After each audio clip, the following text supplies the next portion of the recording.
All right, guys, real quick to wrap things up, let's talk a little bit about video games. Overwatch 2 has been having a rough time of it lately. I don't know if you guys saw this, but Overwatch 2 has been getting review bombed on Steam, and it is now the lowest rated game on the platform. And it's kind of interesting when we kind of dive deep into this because basically Overwatch 2 wasn't getting much traction on Blizzard's kind of proprietary uh, game launcher. And so they decided to put it on Steam. And once it got on Steam, it got a lot more attention, a lot more people playing it. But it also opened the doors for people to voice their displeasure about the decisions Blizzard has been making with it. But the biggest thing is that ever since Blizzard ended its arrangement with NetEase for China distribution of their games, so people in China who are Blizzard fans, they can no longer use a native launcher. They have to use VPNs and go jump through a bunch of hoops in order to play Blizzard games. They have come on board and they have specifically targeted Overwatch 2 with bad reviews. I think like 97% of the bad reviews on Steam are from Chinese players. And they've even gone so far as to give other games good reviews, even though they're worse games, to keep Blizzard in the bottom spot on Steam. That's how fervent they are in this review bombing. So I know we got a couple gamers on the panel here, so I just wanted to open this up. Vader, what do you think of Overwatch 2 getting review bombed in China? Never played Overwatch, and I didn't even know that Overwatch 2 was out. I just pulled up Steam. I'm laughing because I've never seen the user review part in Steam say overwhelmingly negative. Right. That's wild. I've never seen that before.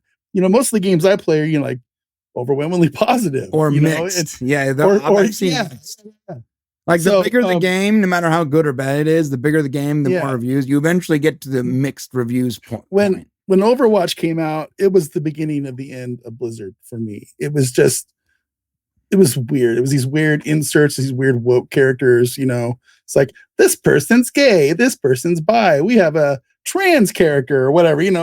All this stuff in Overwatch. It was super weird. I just want to play games. I don't want this shit in my video game characters. It's wild. So I never installed it, never had any interest.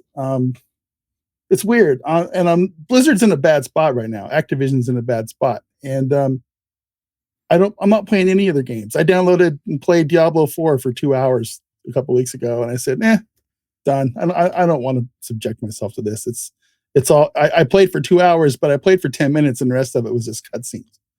There's not a lot of gameplay there. It's all video. I told you, play stuff. Dota, man. Yeah, I need to. Nothing woke. Sure, it's just competition. I am looking at Steam right now though, and the game is free. That's kind of weird. Yeah, I have it installed.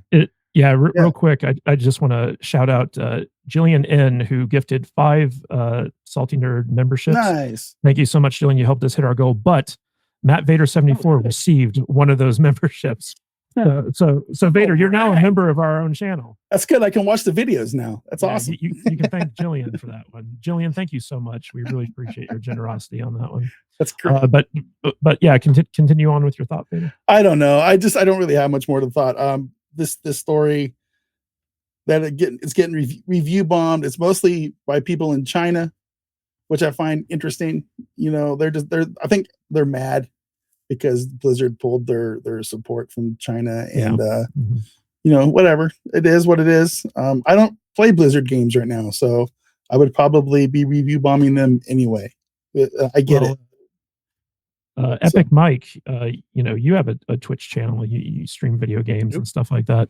What's your take on Blizzard's kerfluffle here? So this is maybe a bit of a controversial opinion, but here's the thing: these studios don't really listen to their audience most of the time. Mm-hmm. I mean, one of the issues with Overwatch was they promised in Overwatch 2 there's going to be a story mode and people are going to have like stories and stuff, because Blizzard's known for really cool cutscenes and stuff, and people were like, "I would be cool to see this," and they pulled it because they're like, "Yeah, we decided not to do that," and stuff. So they're and I don't play Overwatch, but I have friends that play Overwatch, and they were very disappointed with Overwatch 2 and the state of it and stuff. Review bombing is one of the only ways that people can voice their displeasure for these studios.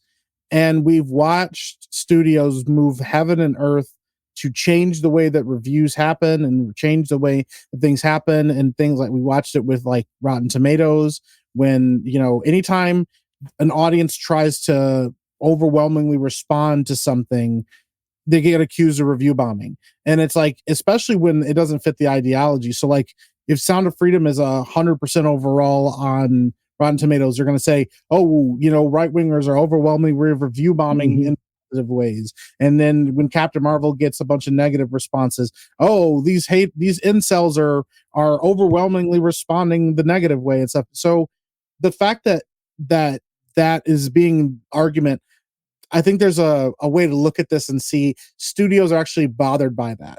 It actually does affect them a little bit. And so I think that audience is going, hey, why would you do this? We really hate this. And them getting all these negative responses, they could call it review bombing and try to dismiss it. But really, at the end of the day, it's audiences voicing their displeasure. Right. I think they should be able to do so, because it's just like the getting rid of the dislike button on YouTube.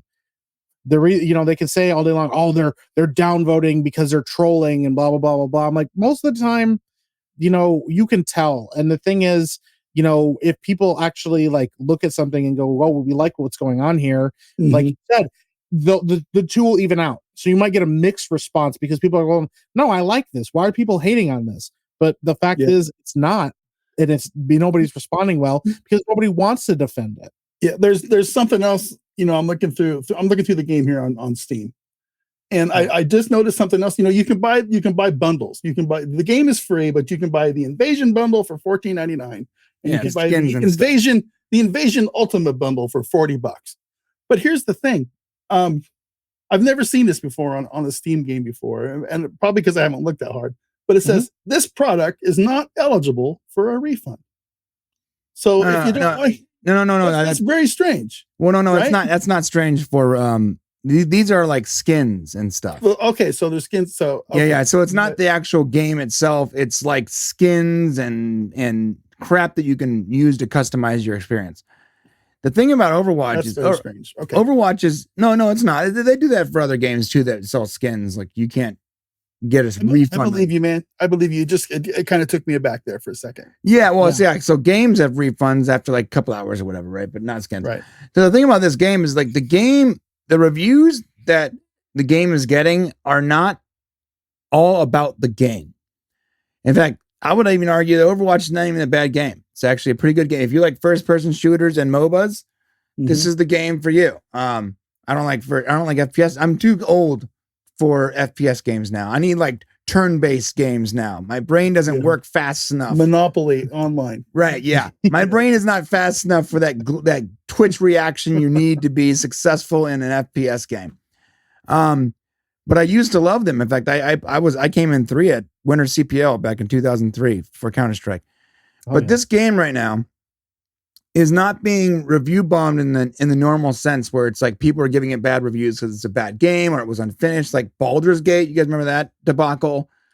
All these like early releases really means that you pay extra to get a game that's not complete yet. And then they use you without paying you to test their game. Yeah, those deserve bad reviews. This is not about the game. This is about the client swap.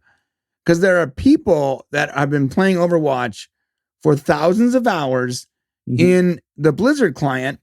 And now in order to play the game, they got to switch to Steam. What does that mean? That means that there are thousands of hours and all their skins and their rank and all that stuff that doesn't cross over, man.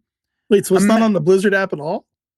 I don't know. What? But I don't know. I don't know if it's on the Blizzard app and all. All I'm saying is I'm looking at the reviews, and the majority of these reviews are about the client change. Consider this: I have like 25,000 hours of Dota time. Right? I've played a lot of Dota, and I have my MMR and my rank and all my achievements and my thousands of dollars worth of skins that I've won over the last 15 years. Imagine if all of a sudden they're like, in order to play Dota, you got to open up Origin or some other client. And start completely fresh. Oh, well, no. What the F? I'm not going to swap. I would just stop playing the game. And the first thing I would do is go over there and give a negative review to the company that decided to wreck the last 15 years of my playtime. Has Microsoft bought Blizzard Activision yet? Or is that still kind of pending? I believe that is still pending, but it's in like the final stages. Yeah, I'm wondering how Blizzard's going to pivot once Microsoft takes them over. But real quick, we got a super chat from Adam Woodford for $2. The fans named one of Ghidorah's heads Kevin, Tom. Oh, that's right. I remember that now. Yeah. Tom, do you have any thoughts on Overwatch 2 getting review bombed? No, I'm not a nerd. Yeah. Hey guys, if you like this podcast, don't forget to like and subscribe to the channel and comment below on your favorite video as well. That goes a long way with helping us boost our channel and get out there in front of more people. And it lets YouTube know that we're doing something right. And if you want to catch us live, we go live 2 times a week, once on Saturdays at 10 a.m. Pacific time and on Tuesdays at 1:30 p.m. Pacific time. So join us there in the chat. We will see you on the live stream. Stay salty.